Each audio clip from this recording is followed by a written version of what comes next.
But the Lord shall endure forever. He hath prepared his throne for judgment, and he shall judge the world in righteousness. He shall minister judgment to the people in uprightness.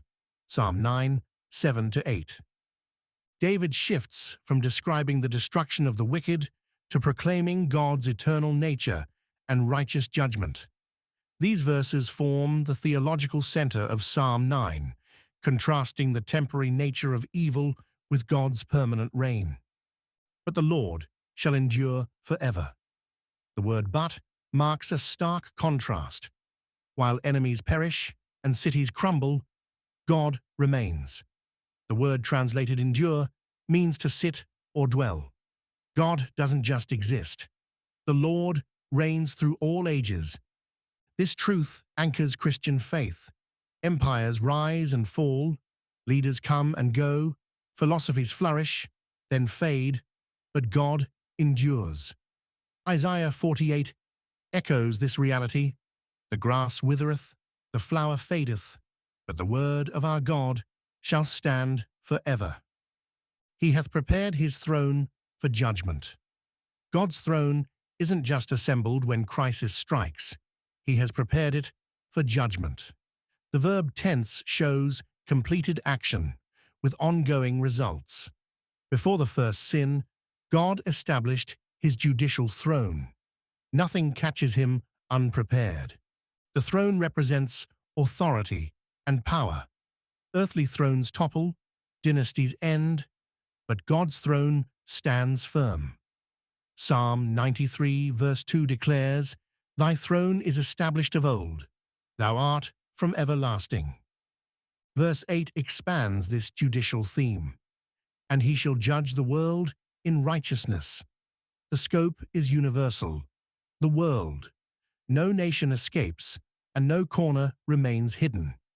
From Wall Street to remote villages, from palaces to prisons, God's judgment reaches everywhere. The standard of judgment is righteousness. God uses no arbitrary rules, nor changing cultural norms to make his judgments. God judges with his perfect, unchanging character. What he declared wrong in Eden remains wrong today. What he called righteous then stays righteous now. He shall minister judgment to the people in uprightness. The word minister suggests careful and deliberate action. God doesn't judge or react with emotions. He administers justice with perfect uprightness and absolute moral rectitude.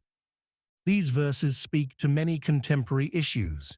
In an age of moral relativism, they declare absolute standards exist. When courts fail and justice seems distant, they promise ultimate accountability. While powerful people escape earthly consequences, they cannot escape God's judgment. For believers, this truth brings comfort and challenge. Comfort because injustice won't prevail forever. The abusive boss and the corrupt politician will all face God's judgment seat. Romans 12:19 instructs, "Dearly beloved, avenge not yourselves, but rather give place unto wrath. For it is written, Vengeance is mine, I will repay, saith the Lord."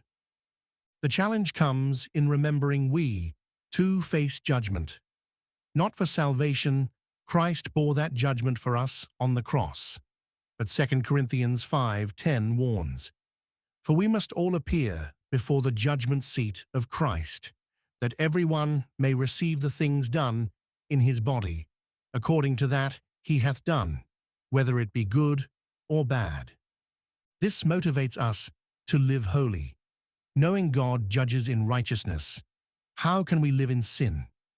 Understanding he ministers judgment in uprightness, how dare we act in corruption?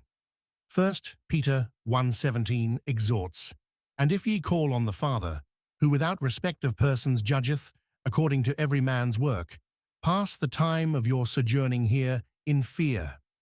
These verses also fuel our evangelistic urgency. Everyone will one day face a righteous judge. Without Christ's righteousness, which we receive through faith, they will stand condemned. Acts 17:31 proclaims, "Because he hath appointed a day, in the which he will judge the world in righteousness by that man whom he hath ordained, whereof he hath given assurance unto all men, in that he hath raised him from the dead."